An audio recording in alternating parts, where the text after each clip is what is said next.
night she thought it was the refrigerator. Evelyn lifted her head in the dark and listened for the compressor's grumble.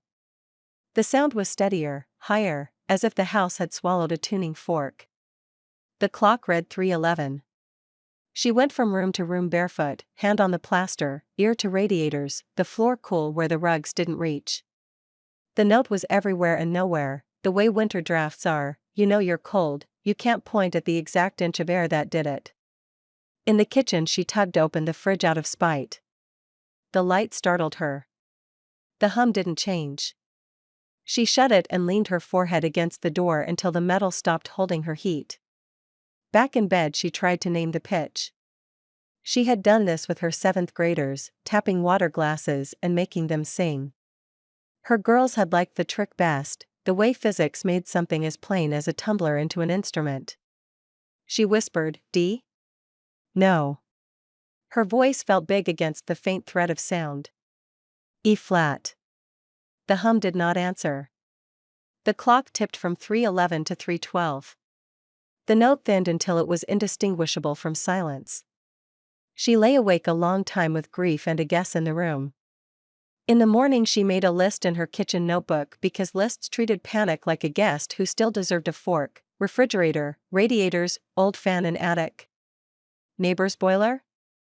Tinnitus, no. At school she erased a whiteboard with a ferocity the students pretended not to notice. When someone asked if atoms made noise, she said, everything does, given a chance, and regretted it, hearing herself as a woman who had slept poorly and expected the universe to apologize. That second night the hum woke her at 3:11 again, as though the time itself were a switch. She didn't get up. She lay very still and listened to see if the note changed. It didn't. It stayed there exactly as long as it had, and when the bedside clock clicked the minute forward, the house allowed itself to stop. In the morning she added time to the list and circled it. On the third night she pulled the case-bound copy of the Physics of Musical Sound from Calvin's shelf and read until the words untied into noise. She dozed in the chair and woke at 3:11 with the hum around her like another person breathing. She owned one tuning fork, a cheap A440 from the box she took to school when a lesson needed proof. She struck it on her knee, touched it to the bone behind her ear. The fork's clear A rang against the house's line and made a slow interference every beat and a half, wah, wah, wah, as if the two sounds couldn't agree who would lead. Not A, she said. Close. She set the fork on the bedside table and wiped her eyes with the heel of her hand like a child, angry that she'd cried and angry that she had not. When 3:12 came, the house went still. She fell asleep the way people fall through trapdoors in magic shows, too fast to call it rest. Glass on the fourth night she brought a glass of water to bed and set it on the table like a talisman.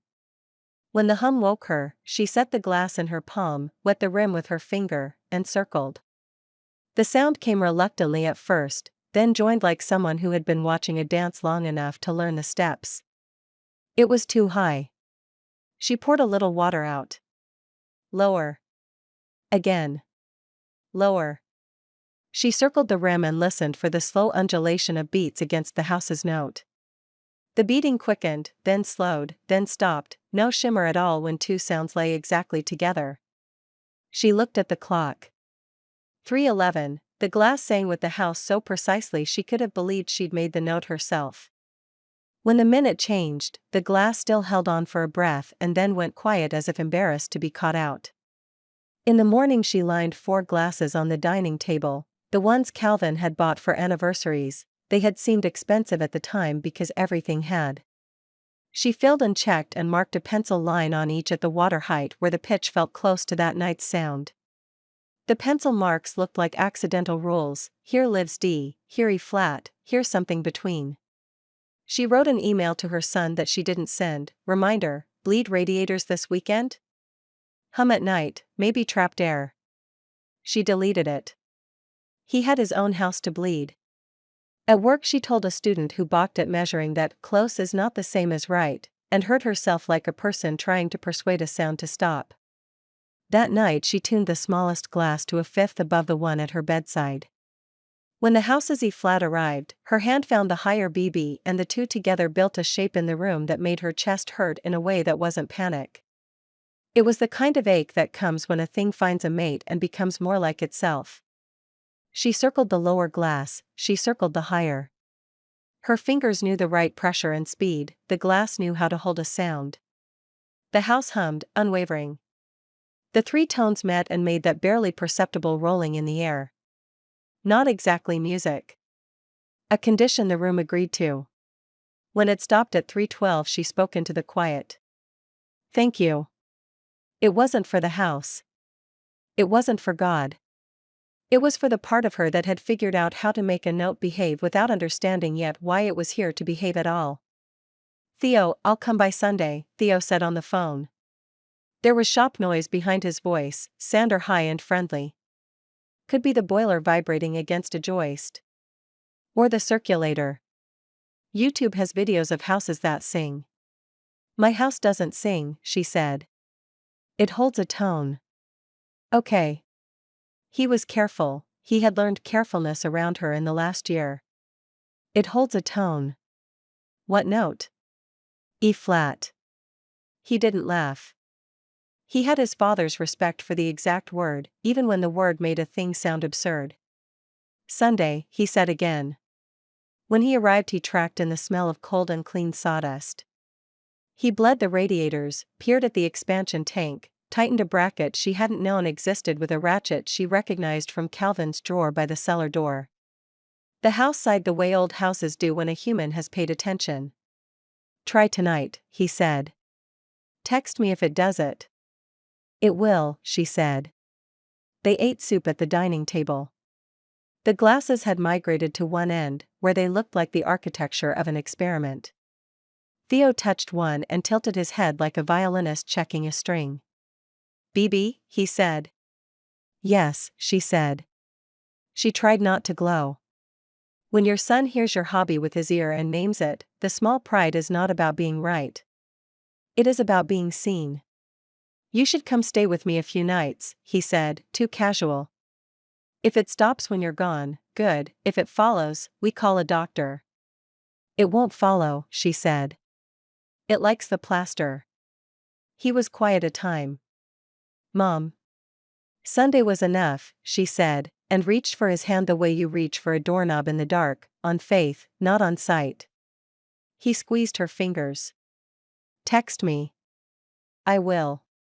That night at 3:11 the house found its line and laid it along the ridges of her spine. She added the BB. The room wobbled on its own, a slow undulation she could count by her breath. She didn't text Theo. She didn't want to pin the moment to numbers in someone else's phone. The man with forks she met Covey at the bakery because the grocery was too lit and she was still a little nocturnal. He wore headphones around his neck like a collar and looked at the ceiling when he thought.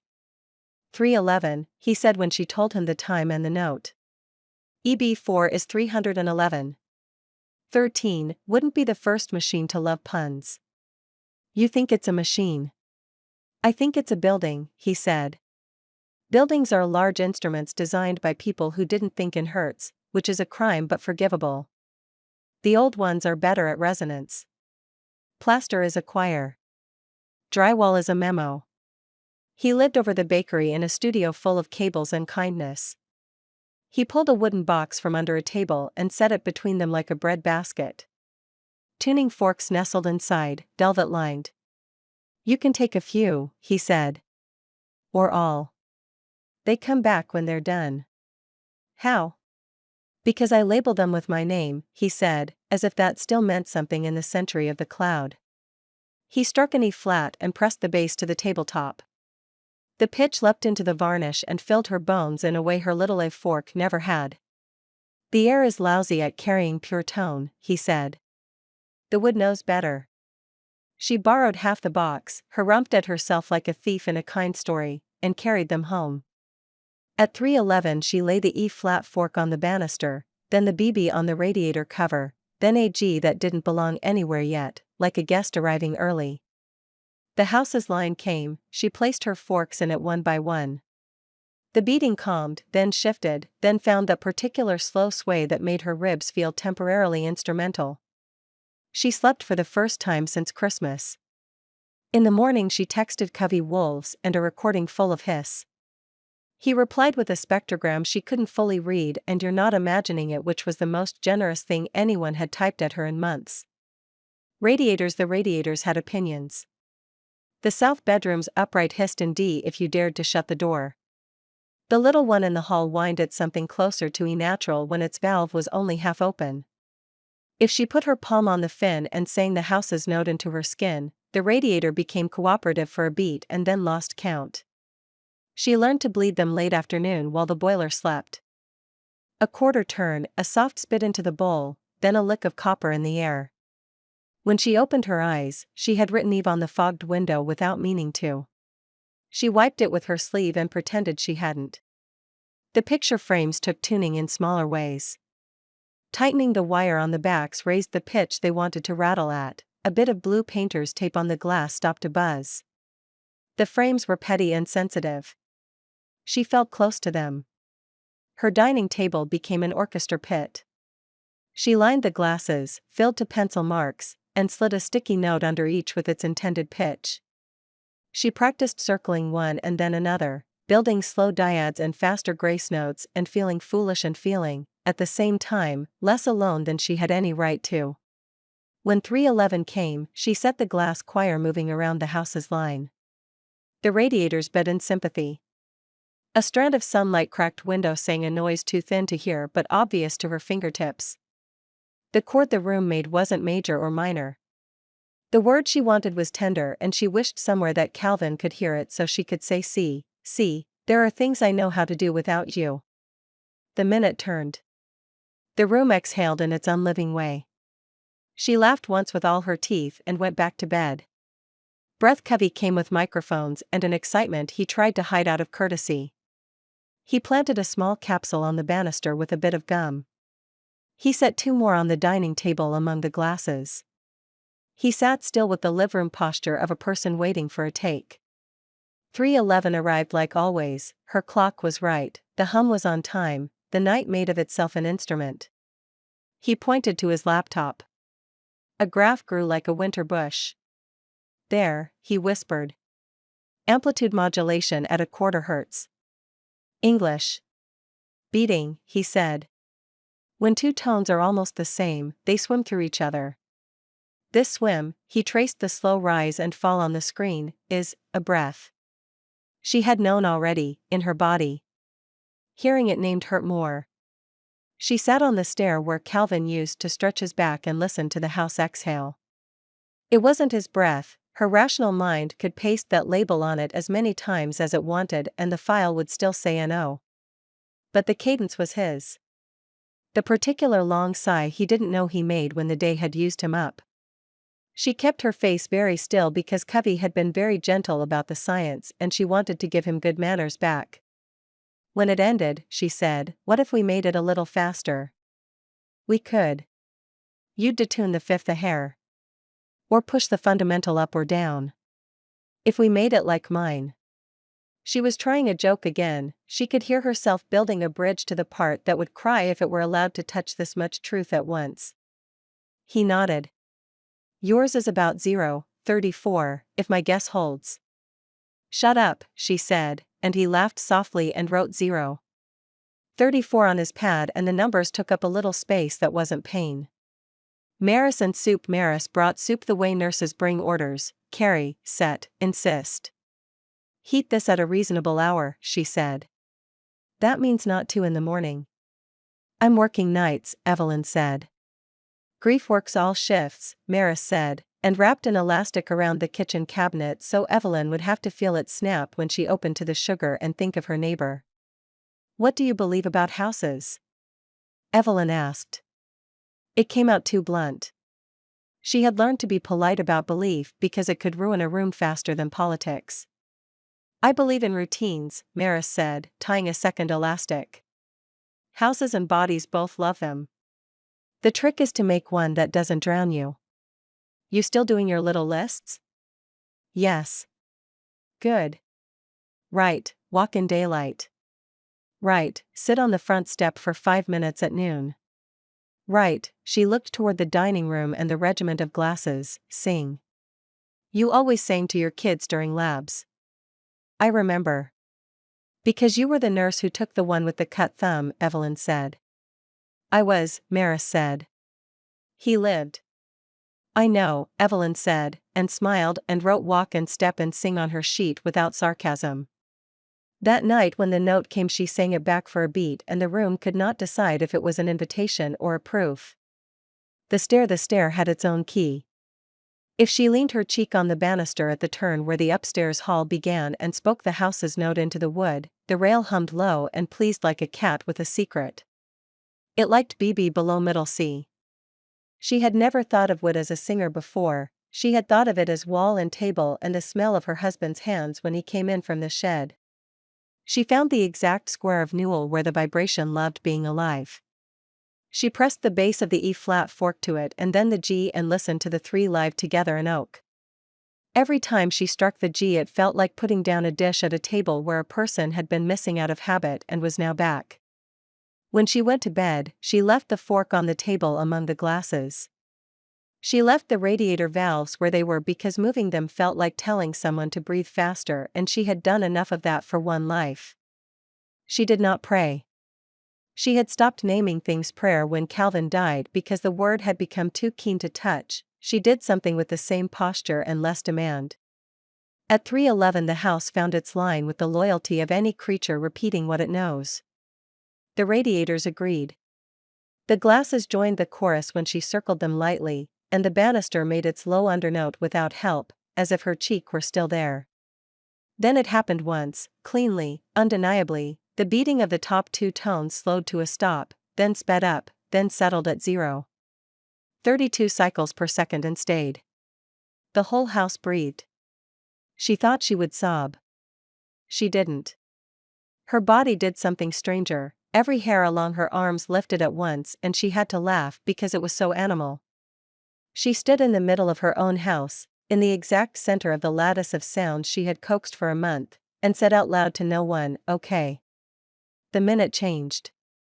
The breath ended. She went back up the stair and put her palm on the rail because she couldn't help it. The oak was warm, which she knew was only the heat the house had borrowed from the radiators, and also was not. Partial's daylight made the house coy. If she tried to coax a tone at noon, she got a fraction, a smudge of sound like graphite on the heel of her hand. But fractions counted. Partials were just that, pieces of a whole looking for a parent note. Evelyn began to map them. She took blue painter's tape and cut it into small flags, wrote numbers on each in the neat block she used for lab labels, and posted them wherever a surface admitted to having a favorite frequency. 155 went on the kitchen window where a hairline in the glass made a low sympathetic mmm when the dishwasher hit a certain cycle, 622 on the vent cover in the guest room, where loose slats liked to hiss if you breathed at them, 933 on the picture rail over the piano they'd never learned properly. Then she made a sheet, columns for location, hertz, interval to EB, harmonic notes. She wrote, banister, 186, low BB, 2:1 versus 372, house's second? Cheek hears better than ear. She wrote, stair riser number 4, 466, BB, fifth above EB, loves fork, hates voice. She wrote, bath mirror, approximate 248, B? No, close G, below, responds to towel bar as bridge. She struck forks on her knee and walked the rooms like a person blessing lentils. Touch, listen, mark. Touch, listen, mark.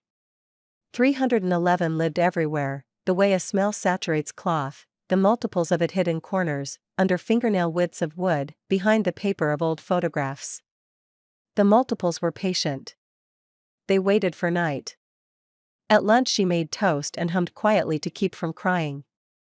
Not because of the map, though cartography of anything tender can make a person weep, because the act of continuing, to label, to number, to find order, felt like apologizing to no one for surviving.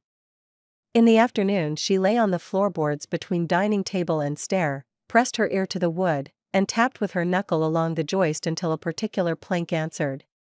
She marked it 466 for the BB she'd already found and taped the number down like a parent's name pinned to a child's sweater. By dusk the house wore a rash of small blue squares. She should have hated the look of it, speckled, a little mad, but it calmed her. It was proof that the hum had a body. Bodies can be loved. Bodies can be tuned. At 3:11, the house kept its appointment. She took a fork to the banister and the banister obliged with its low, kind BB. She slid her finger around a glass for the higher BB, she tightened the picture frame wire a quarter turn to choke off a buzz. The E-flat under everything ran like a quiet river.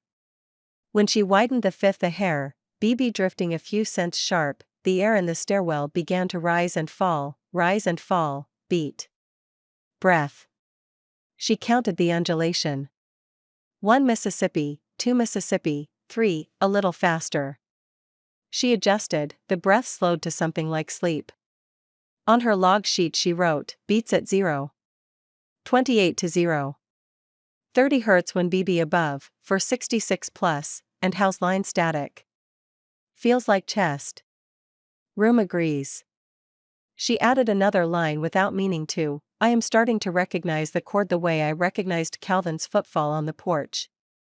She shut the notebook and sat in the dark with her palms flat on the stair and let herself be carried for a minute. Theo's valve. Theo arrived with a new isolation valve in a paper sack and the look he got when he'd already made a decision he hated. He set the bag on the counter, kissed his mother's hair as if he'd done it every day of his life, and went to the basement with a flashlight. The old valve on the boiler's outlet had stuck half open since before Calvin died. It chatters, Theo said, shining the light to make a point about the way metal tells on itself. Could be shaking a run of pipe. Could be sympathetic to the pump. Noise travels. We tighten here, and, he gestured vaguely at the joists, as if convincing a patient this would take the pain down. He shut the system, drained what he had to, unscrewed what the house had rusted together, and put the new brass in. The threads gleamed like something that had remembered how to be simple. Try tonight, he said, wiping his hands. Worst case, we call the HVAC guy with the calibrated ears. Best case, your chorus gets cut off at the knees. I don't want it cut off, she said too quickly. Then softer, I don't want pipes making choices for me. He nodded as if he'd expected the fight. Hum or no hum, you'll sleep at my place tomorrow. Mara's out with the baby to her sister's. There's a bed. You can pretend you don't see the way I left drywall in the hall. Tomorrow, she said. It sounded like agreeing to be wrenched out of orbit. He stayed that night on the couch with a book he did not read. At 3:10 he stood. If it's nothing, say so. At 3:11 the house found its note. It was not louder. It was not softer. It was simply there, in his bones as well as hers.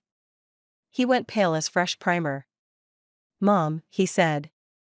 That's, in here. He tapped his breastbone with the dumb theater of a person trying not to be dramatic and failing. It's everywhere, she said gently. They stood in the living room like two people listening for a train. The radiators answered softly, less chatty since the new valve, but still themselves. The banister welcomed the fork. The picture frames held their breath. Evelyn circled a single glass to bring the fifth in. The beat rose between notes and settled just under speech. He spoke anyway. I don't like it. I know. Can you make it stop? Yes, she lied, or told a truth with conditions. But I don't want to. He swallowed. I heard it as he made a helpless gesture. As a person. Is that what you hear? Sometimes, she said. Sometimes it's a house that remembers what lungs are. He looked at her and for a second she saw him at 5 and at 15 and now, and all three of those people hated something they couldn't punch. Sleep at mine tomorrow, he said again, but now he was asking, not ordering. All right, she said. And then because she could feel him crumpling in the way sons crumple when they're not ready to have feelings in front of their mothers, she said, help me tune the hall radiator. It wants to be better. He did. They bled a spoonful of air. They tightened a bracket with the ratchet that had been Calvin's. The metal ticked as it cooled, grateful as far as metal knows how to be anything. When the minute slipped to 3:12, the house let go. Theo exhaled like a person who had been holding something heavy at an awkward angle. He slept sitting up, and she covered him with the blanket that still smelled faintly of cedar and October. In the morning, he left the new isolation valve's old cousin on the counter like a trophy, hollow and defeated. She put it in the drawer with the tuning forks. It belonged to both worlds. Choir the glasses multiplied. So did the bowls, the bottles, the odd resonant dishes she'd never realized sang. She tuned the dining table the way a careful hand lays out a quilt, pieces first, then adjustments, then a unity that looks inevitable only after you've done the time. She arranged them loosely around E-flat, above and below, fifths and thirds, a second that sometimes worked and sometimes made a twinge she liked because it reminded her of waking from a dream you can almost keep. She slid sticky notes under basses, BB on tumblers, G on a shallow mixing bowl that wanted to be a church bell and wasn't, F scrawled with a question mark because the old wine glass insisted on it and she respected seniority. At night the dining room became a rehearsal. She moved among her glass choir barefoot, the pads of her fingers finding the pressure for each rim. A quarter turned too fast and the sound quavered, too slow and it fell off the note and became a slip. When all were awake, she could walk around the table and hold the room in the web of their voices. The house's 311 anchored it. The stairs grumbled their low BB as if pleased to have company. The radiator on the landing offered a shy D that sometimes made sense. She kept a metronome on the mantel, not to set tempo but to remind her where not to be tempted. This wasn't time to measure. This was time to let. Covey came with a portable recorder and stood quiet in the doorway until she nodded. Think of it like a meadow, he said softly. You're shepherding amplitude. Grazing, not driving. She laughed once. Only you could make my house into sheep. He showed her the screen, bands of color crawling across like weather. This is the fundamental, he said, tapping the stripe at 311. This is your fifth.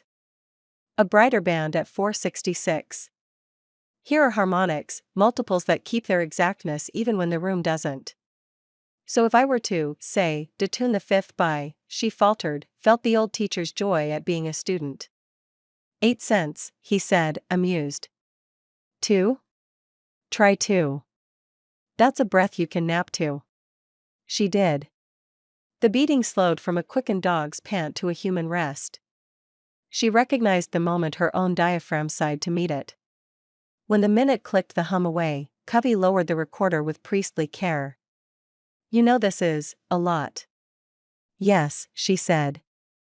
I don't mean too much, he said quickly. I mean, the rightness of it. If you were my client and not my friend, I'd say sell the installation to a museum and take the check. It's a house, she said. I'd have to cut it out in pieces. Then promise me you'll eat, he said. Artists starve in less poetic ways.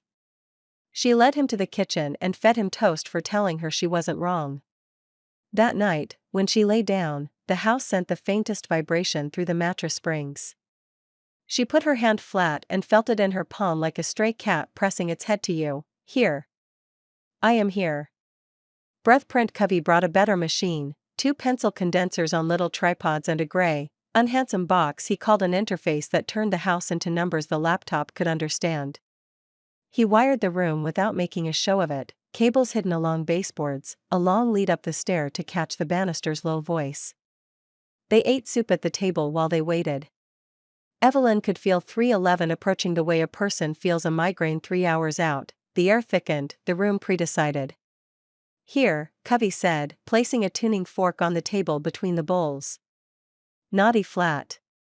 Gee, don't let it boss you, but, consider. There's a lift missing. You hear it too. She made a face. I hear what's not there, yes. G is not a kindness. He shrugged. It's a truth. She didn't touch it. Not yet. When the house found its note, the microphones didn't flinch, they accepted sound the way water accepts dye. Covey watched numbers instead of closing his eyes like she did. He marked a timecode with his thumb. There, watch.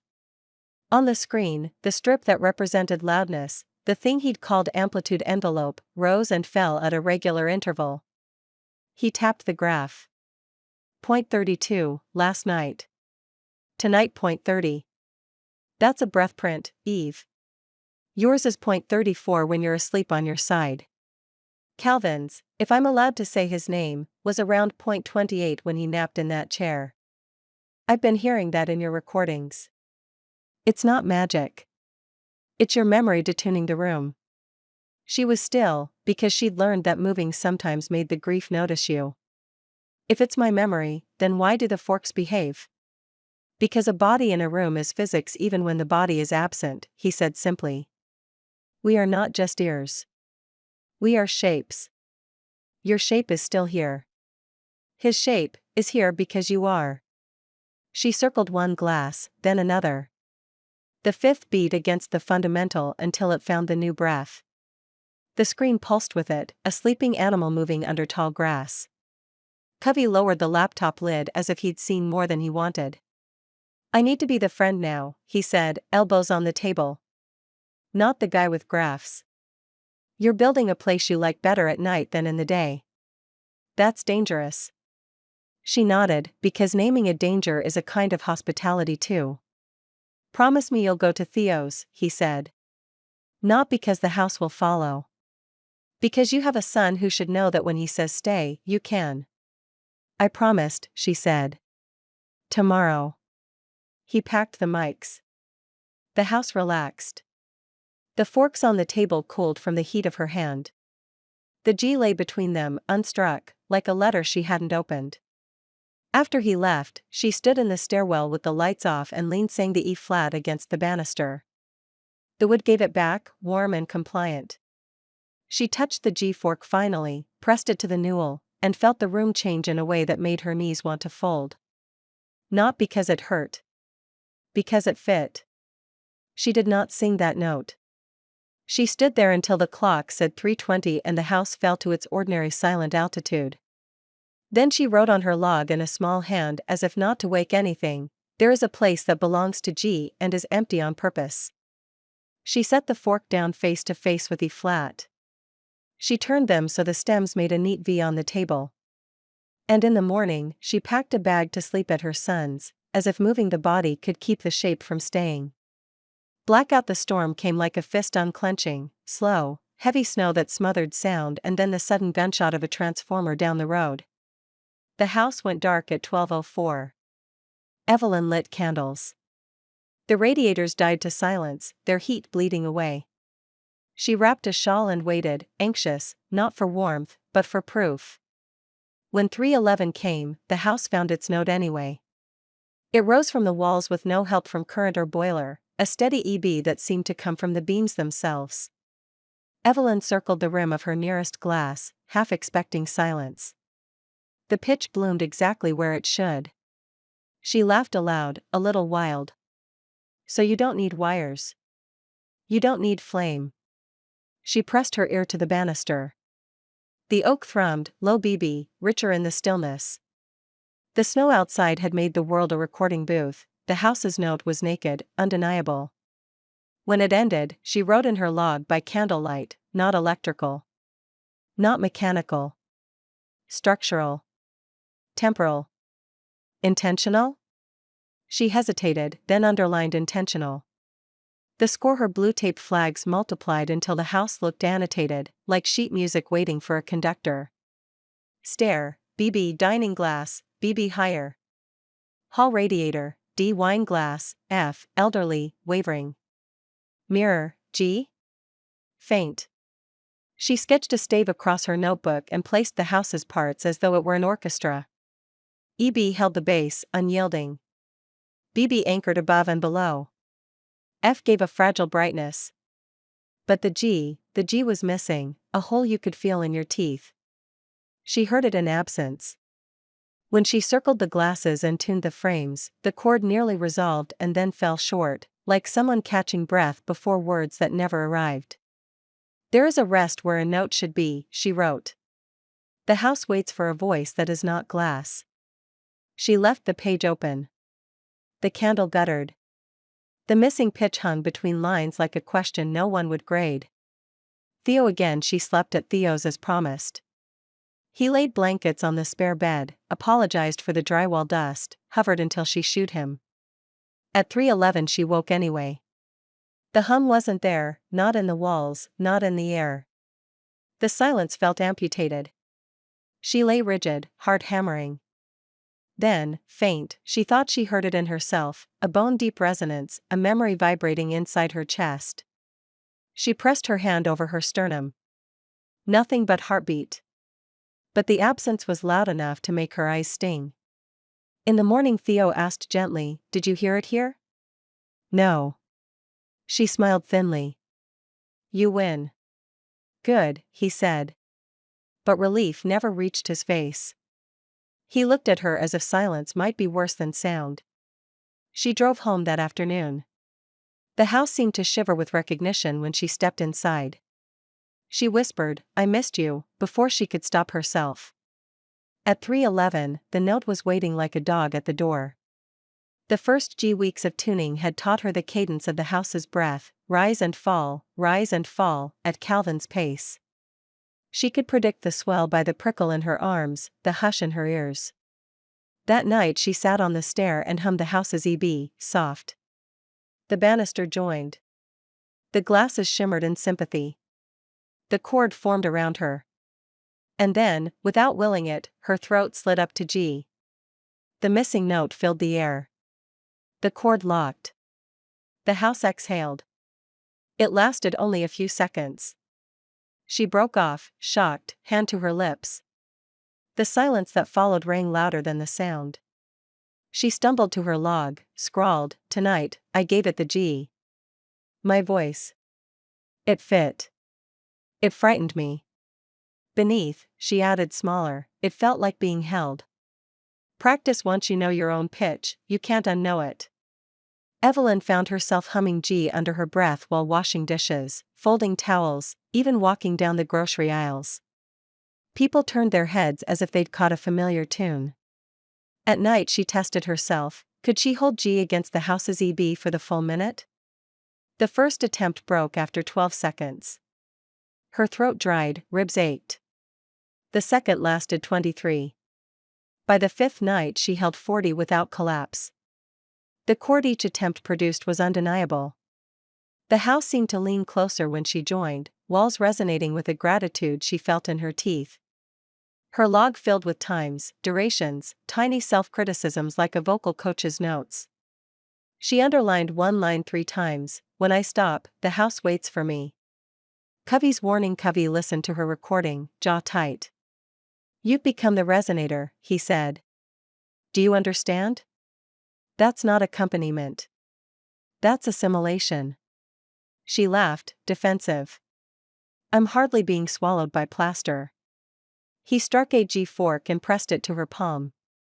Her skin buzzed until her bones carried the pitch. "You already are.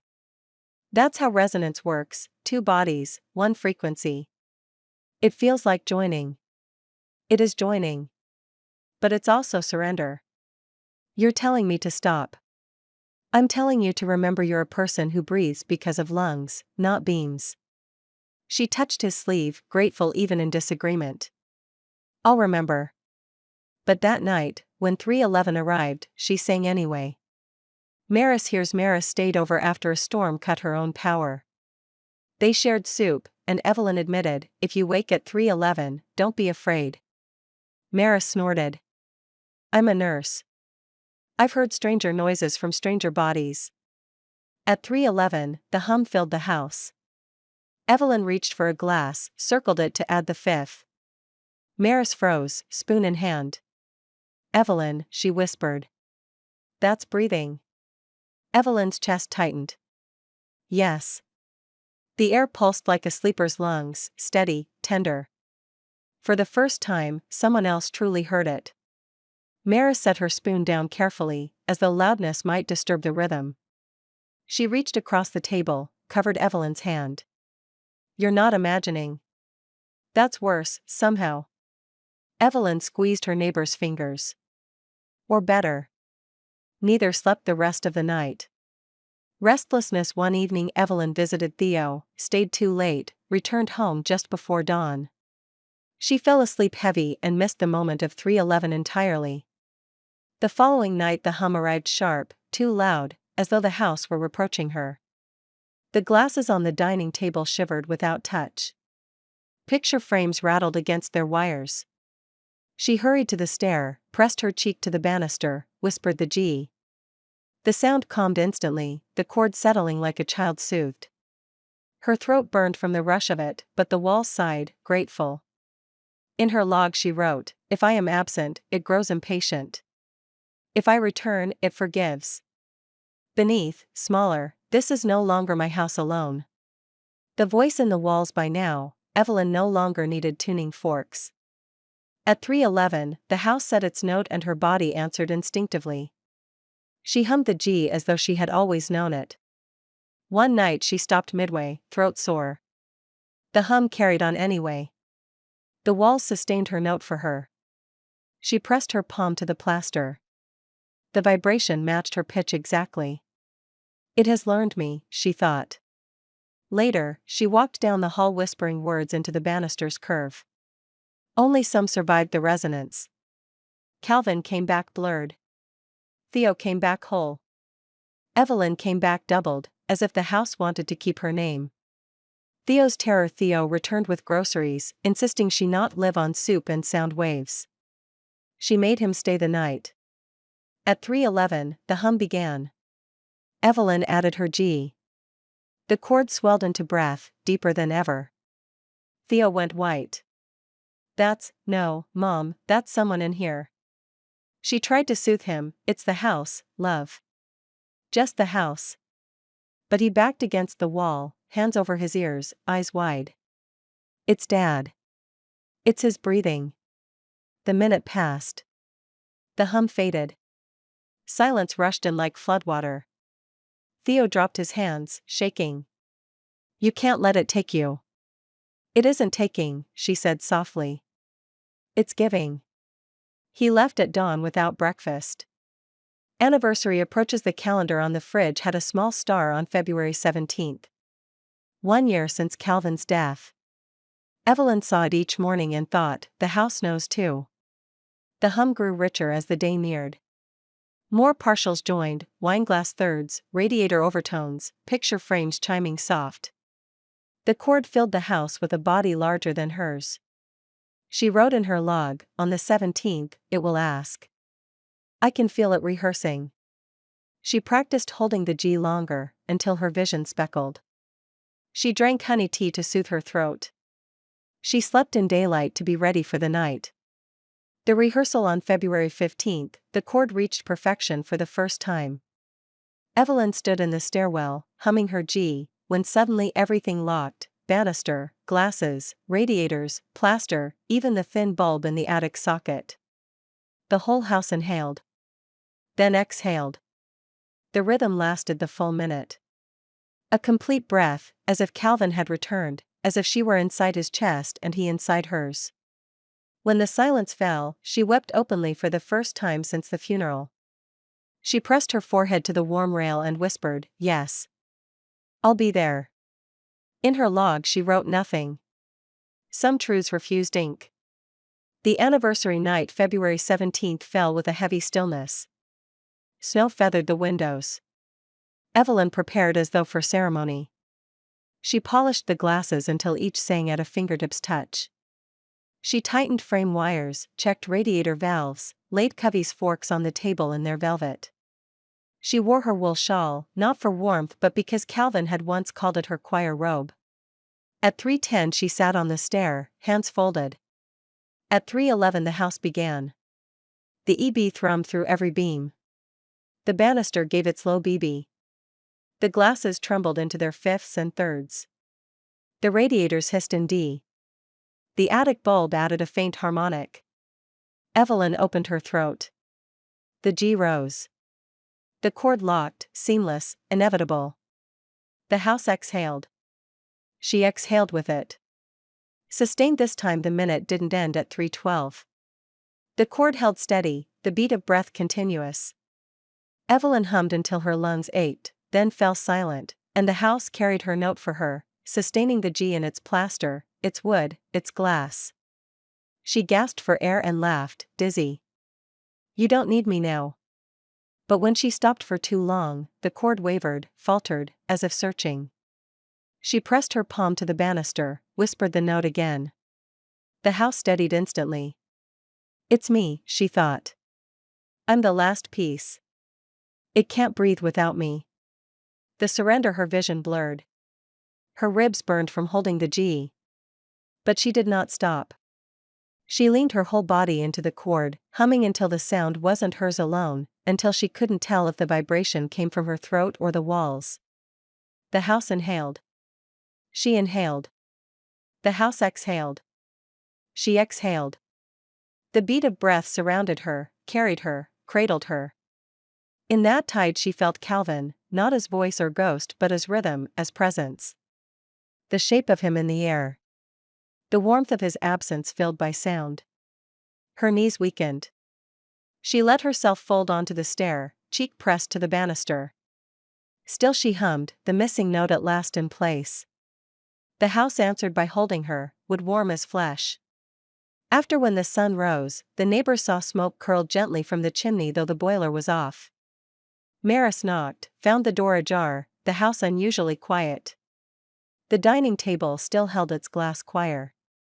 The tuning forks lay in their velvet. Evelyn's shawl rested on the stair rail, warm as if just removed. The guest book she kept for her logs lay open. On the last page, in her careful block hand, was a single line, I am the G. From that day forward, the Hart house no longer hummed at 311. But when Maris stood in the stairwell and whispered Evelyn's name, the banister gave back a low, steady note, BB below middle C, followed by a faint, unwavering G that seemed to rise from the plaster itself. A chord, waiting.